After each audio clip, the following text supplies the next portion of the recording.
Hello friends, smart study YouTube platform पर आपका स्वागत है। लास्ट मैंने आपसे एक क्वेश्चन पूछा था।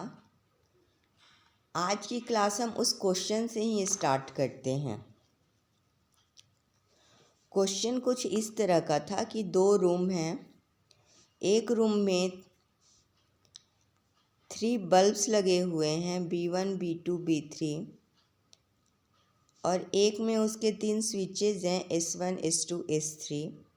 तो आपको बताना था कि कौन सा बल्ब का स्विच कौन सा है, और वो भी एक बार ही इस रूम में जाना है और इस रूम में वापस आकर आपको बताना है। इसका सिंपल सा लॉजिक है कि हम जब इस रूम में जाएंगे तो एक बल्ब को जलाकर बहुत देर के लिए छोड़ देंगे, 5 मिनट्स 10 मिनट्स के लिए,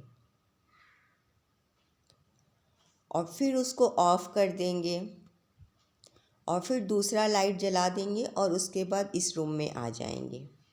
जब इस रूम में आएंगे तो जो बल्ब जल रहा है वो समझ जाएंगे कि जो स्विच मैं ऑन करके आई हूँ या आया हूँ वो उसका स्विच है। अब बचे 2 बल्ब।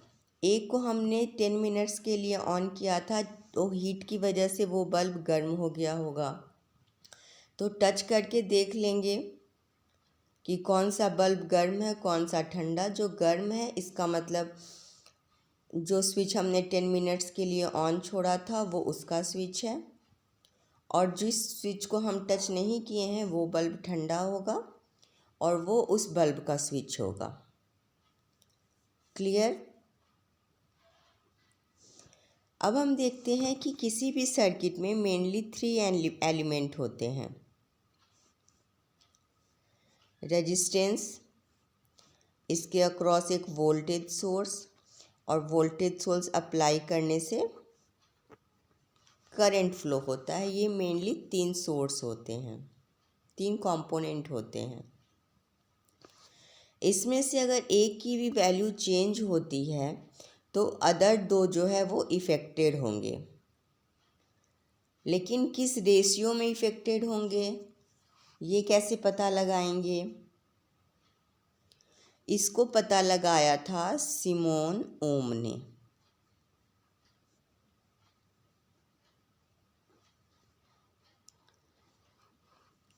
ओम ने बताया था कि किसी भी कंडक्टर के अक्रॉस जो हम पोटेंशियल अप्लाई करते हैं वो, और जो करंट फ्लो होने लगता है वो एक कांस्टेंट होता है। और इस कांस्टेंट की वैल्यू कितनी होती है? R। यहाँ R क्या है? यहाँ R उस सर्किट का रेजिस्टेंस है। क्लियर? तो ओम्स लॉ क्या हो गया? V/I = R। तो अब हम देख लेंगे कि अगर हम V चेंज करेंगे तो उसके अकॉर्डिंग I और R भी चेंज होगा। कोई भी एक एलिमेंट इसमें हम चेंज करते हैं तो अदर 2 एलिमेंट चेंज होगा। अब हम ओम्स लॉ को डिफाइन कैसे करेंगे? The ratio of potential difference between the ends of conductor to the current flowing between them is constant provided the physical condition that is temperature do not change। ये बहुत ही important line है। Physical condition उसका change नहीं होना चाहिए। V/I = R is a constant. अब इसको हम ऐसे भी लिख सकते हैं, R = V/I। अपने अकॉर्डिंग इसको हम अरेंज करके लिख सकते हैं।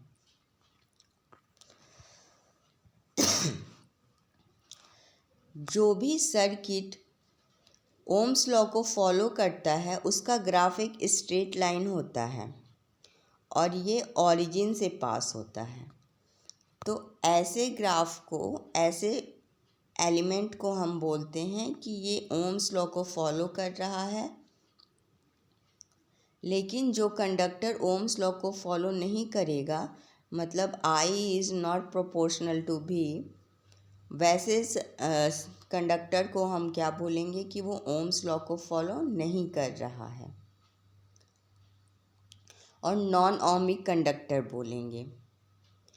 ऐसे कंडक्टर का वी ग्राफ स्ट्रेट लाइन नहीं होगा, वो कुछ ऐसा जाएगा। क्लियर?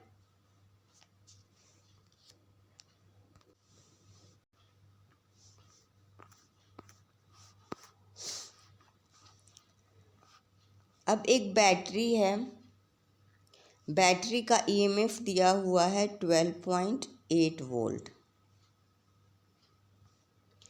और करंट की सप्लाई हो रही है 3.2 एम्पियर।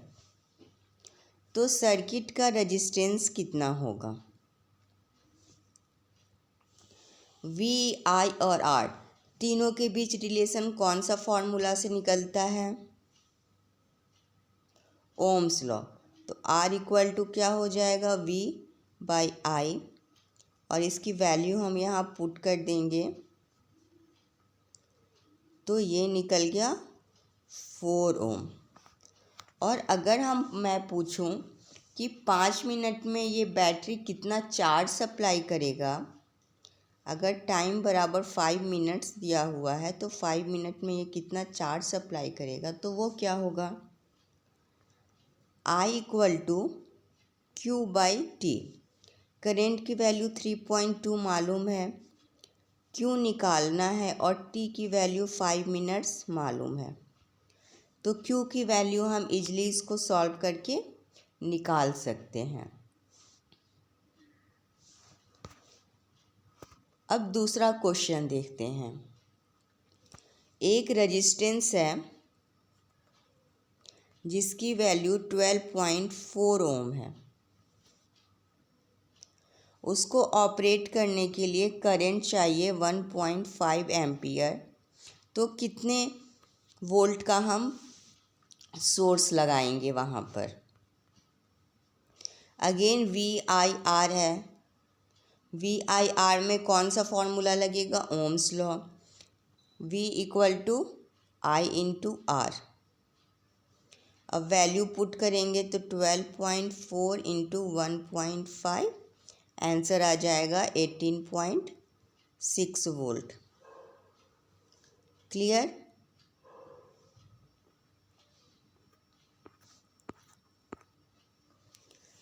जब भी हम सर्किट में वोल्टेज अप्लाई करते हैं तो करंट फ्लो होने लगता है, और करंट फ्लो का मतलब इलेक्ट्रॉन फ्लो से होता है। इलेक्ट्रॉन के फ्लो होने में कुछ वर्क डन होता है। तो यूनिट टाइम में इलेक्ट्रॉन को मूव करने में जितना वर्क डन होता है उसे हम इलेक्ट्रिक पावर कहते हैं। The rate at which work is done in an electric circuit. Power equal to क्या हो गया? वर्क डन बाय टाइम, और वर्क डन इक्वल टू क्या होता है? V इंटू क्यू, और Q इक्वल टू होता है IT।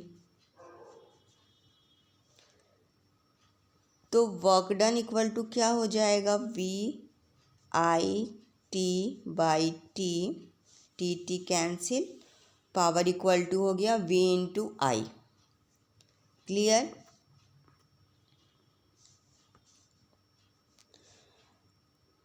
V की जगह अगर हम आई आर लिख दें और एक आई ऑलरेडी है तो ये हो जाएगा आई स्क्वायर आर,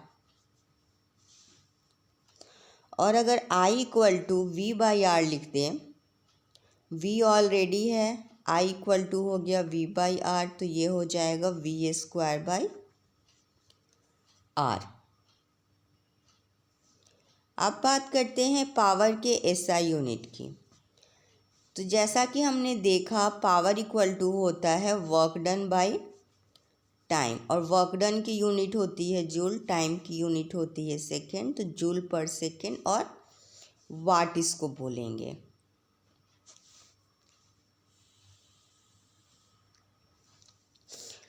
बिगर यूनिट में इसे हम किलोवाट और मेगावाट में भी शो करते हैं, लिखते हैं। 1 किलोवाट इक्वल टू 1000 वाट होता है, और मेगावाट में कितना हो जाएगा 10⁶ वाट। क्लियर। अब आते हैं इलेक्ट्रिकल एनर्जी। किसी भी इलेक्ट्रिकल सर्किट में टोटल वर्क डन जितना होता है उसे हम इलेक्ट्रिकल एनर्जी कहते हैं। तो इलेक्ट्रिकल एनर्जी इक्वल टू क्या हो गया, पावर इनटू टाइम, और पावर इक्वल टू होता है VI/T। यहाँ भी अगर हम I की जगह पर V/R लिख दें तो क्या हो जाएगा V²/RT, और अगर V की जगह पर I लिख दें IR तो I²RT। ये सब एक ही फॉर्मूला पर बेस्ड है। अगर हम थोड़ा सा चेंज करेंगे तो फॉर्मूला लगेगा चेंज हो गया, लेकिन ऐसा नहीं है। V की वैल्यू पुट कर दो तो आ गई, R की वैल्यू पुट कर दो तो दूसरा फॉर्मूला निकल कर आ जाता है। अब हम इसकी यूनिट की बात करते हैं। W इक्वल टू क्या हमने देखा, पावर इनटू टाइम, और पावर की यूनिट क्या होती है वाट, और टाइम की यूनिट होती है सेकेंड। तो क्या हो गई इसकी यूनिट वाट सेकेंड। लेकिन अगर हम टाइम को आर में लेते हैं तो इसकी यूनिट क्या हो जाएगी वाट आर, और अगर हम पावर को किलोवाट में लेते हैं और टाइम को आर में लेते हैं तो यूनिट हो जाएगी kilowatt hour. Clear. 1 kilowatt hour को हम क्या बोलते हैं, बोर्ड ऑफ ट्रेड और यूनिट बोलते हैं। हमारे घर में जो इलेक्ट्रिक मीटर लगा होता है उसकी रीडिंग किलोवाट आर में शो करता है। वो मान लो आपके घर का इलेक्ट्रिक बिल आया कि आपने 250 यूनिट एनर्जी कंज्यूम की है। इसका मतलब है कि आपने 250 किलोवाट आवर की एनर्जी यूज की है। क्लियर।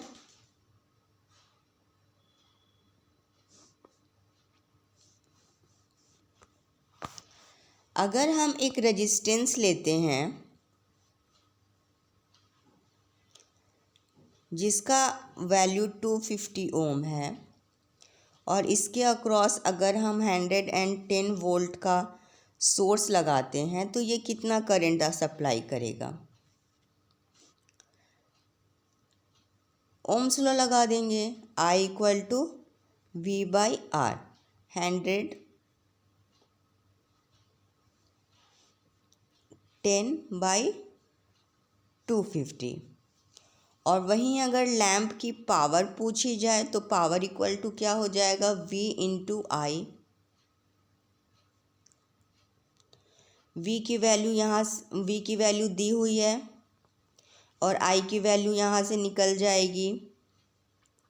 इसको सॉल्व करेंगे तो हमें पावर निकल जाएगा।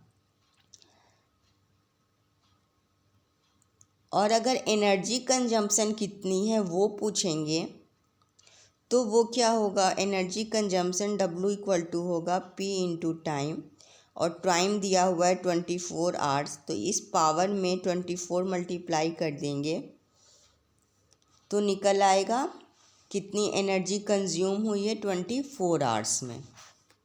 क्लियर।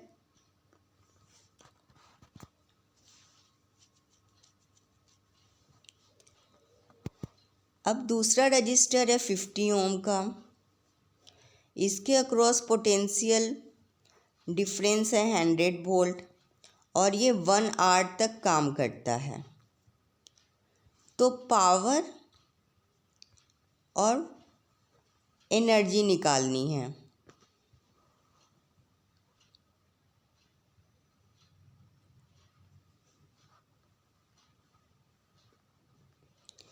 पावर इक्वल टू क्या हो गया V इंटू आई, और I इक्वल टू क्या हो जाएगा V/R।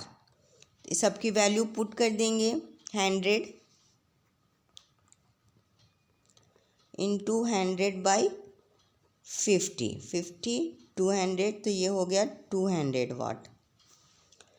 और एनर्जी कितनी हो गई, 1 आवर में काम करता है, पावर निकल गया तो पावर इंटू टाइम हो जाएगी टोटल एनर्जी। पावर दिया हुआ है एनर्जी 3600, मल्टीप्लाई कर देंगे तो आ जाएगा 7.2 इंटू 10⁵ जूल। ये तो बात हो गई पावर की। अब हम बात करते हैं पावर रेटिंग क्या होता है।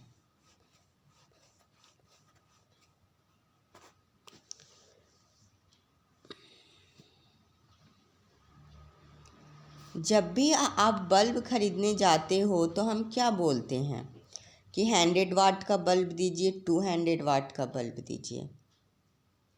तो ये जो वाट हम बताते हैं वो उसकी पावर रेटिंग होती है। मतलब अगर हम बल्ब 100 वाट का बल्ब लेकर उसे 200 वाट की सप्लाई दे दे, पावर दे दे, तो वो क्या होगा, फ्यूज हो जाएगा।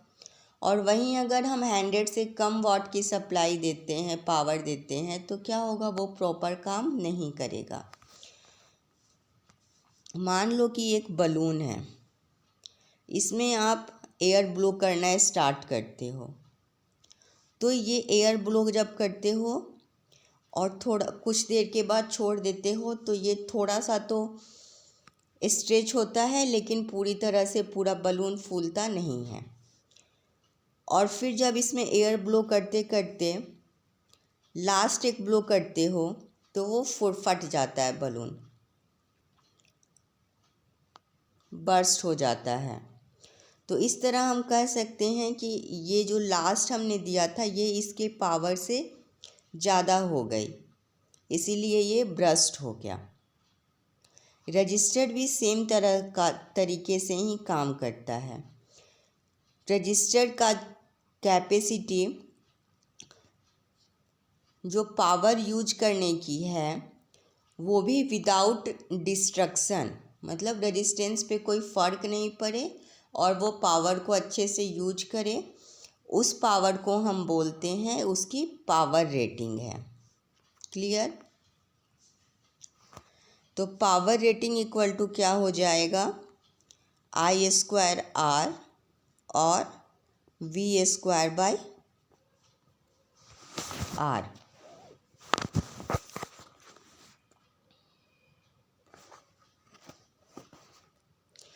अगर हम किसी भी रजिस्टर को उसके रेटिंग से ज़्यादा का पावर सप्लाई कर दें तो क्या होगा, तो वो बहुत ज़्यादा गर्म हो जाएगा और प्रॉपर वर्क नहीं करेगा। बल्ब है तो वो फ्यूज हो जाएगा, फैन है, मोटर है तो उसका वाइंडिंग जल जाएगा। अब बात करते हैं नॉन लीनियर रजिस्टर का। कुछ डिवाइस ऐसे होते हैं जो V/I कैरेक्टरिस्टिक उनकी स्ट्रेट लाइन नहीं होती है, तो ऐसे रजिस्टर को हम बोलते हैं कि वो नॉन लीनियर रजिस्टर है, जिसके एग्जाम्पल हैं थर्मिस्टर, वैरिस्टर और डायोड। तो आइए सबसे पहले हम थर्मिस्टर के बारे में जानें। थर्मिस्टर 2 वर्ड से बना हुआ है, थर्मल प्लस रजिस्टर।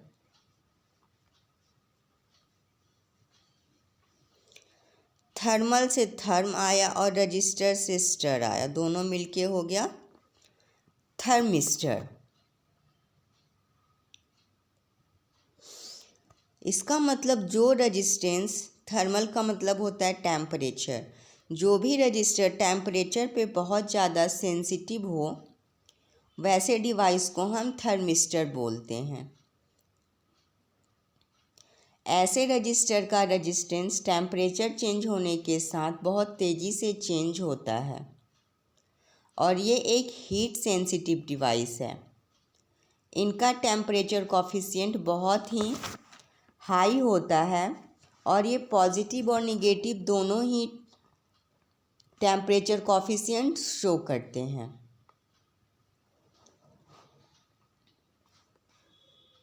ये देखिए यहाँ पर जैसे जैसे हम इसका टेम्परेचर इंक्रीज कर रहे हैं, इसका रेजिस्टेंस डिक्रीज कर रहा है, और वो भी स्ट्रेट लाइन में नहीं कर रहा है, वो एक कर्व बना रहा है। अब इनका कंस्ट्रक्शन कैसा होता है, क्या क्या मटेरियल यूज होता है, इसके बारे में हम डिस्कस करते हैं। थर्मिस्टर एक बीड या डिस्क की तरह होता है जिसमें कनेक्शन के लिए 2 वायर निकले होते हैं, और ये जो बीड होता है ये आइदर आयरन, निकेल, कोबाल्ट का बना होता है, और ये जो लीड होती है इलेक्ट्रिकल कनेक्शन के लिए लीड होती है। और इस पूरे अरेंजमेंट को हम एक ग्लास ट्यूब में बंद कर देते हैं, सील कर देते हैं, ताकि बाहर का कोई भी इफ़ेक्ट इसके ऊपर नहीं पड़े। अब हम थर्मिस्टर का यूज कहाँ करेंगे? निगेटिव टेम्परेचर कॉफिशिएंट वाले थर्मिस्टर का यूज हाई करंट से सेफ गार्ड के लिए किया जाता है। साथ ही मोटर या ट्रांसफार्मर वाइंडिंग में एक्सेसिव टेम्परेचर होने पर अलार्म बजने का भी काम में आता है। ये सब मैंने आपके साथ डिस्कस कर लिया है कि इसकी टेम्परेचर कॉफिशिएंट पॉजिटिव भी होती है और निगेटिव भी होती है। टेम्परेचर कॉफिशिएंट इसका काफ़ी हाई होता है।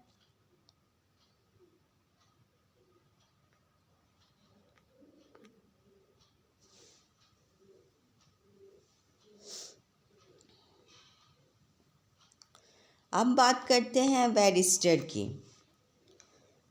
वैरिस्टर को हम थायराइड भी बोलते हैं, और वैरिस्टर भी 2 वर्ड से बना हुआ है, वेरिएबल प्लस रजिस्टर। मतलब जिस रजिस्टेंस का रजिस्टर का रेजिस्टेंस चेंज होता है, वेरिएबल होता है, उसे हम वैरिस्टर बोलते हैं। जब भी हम वोल्टेज अप्लाई करते हैं तो यहाँ हम क्या देख रहे हैं कि वोल्टेज अप्लाई कर रहे हैं तो करंट इंक्रीज कर रहा है। तो इसका मतलब क्या हुआ कि जो रेजिस्टेंस है वो डिक्रीज करेगा। वैरिस्टर एक वोल्टेज डिपेंडेंट रजिस्टर होता है, और ये भी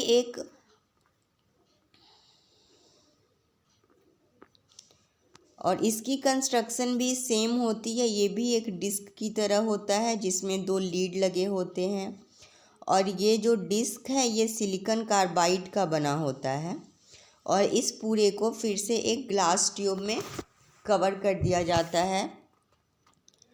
वैरिस्टर को क्रिटिकल कंपोनेंट के पैरेलल में लगाया जाता है। नॉर्मल कंडीशन में वैरिस्टर हाई रेजिस्टेंस शो करता है, जिससे बहुत कम करंट पास होता है, और जब सर्ज होता है तो वैरिस्टर का रेजिस्टेंस डिक्रीज हो जाता है और मैक्सिमम करंट उससे पास होने लगता है, जिससे कि क्रिटिकल कंपोनेंट सेफ रहता है। क्लियर? अभी तक मैंने जो डिस्कस किया वो था linear resistance, power, energy, non linear resistance और ओम्स लॉ। यहाँ तक तो आपको प्रॉब्लम नहीं होनी चाहिए। नेक्स्ट डे हम डीसी सर्किट के बारे में डिस्कस करेंगे। तब तक के लिए धन्यवाद।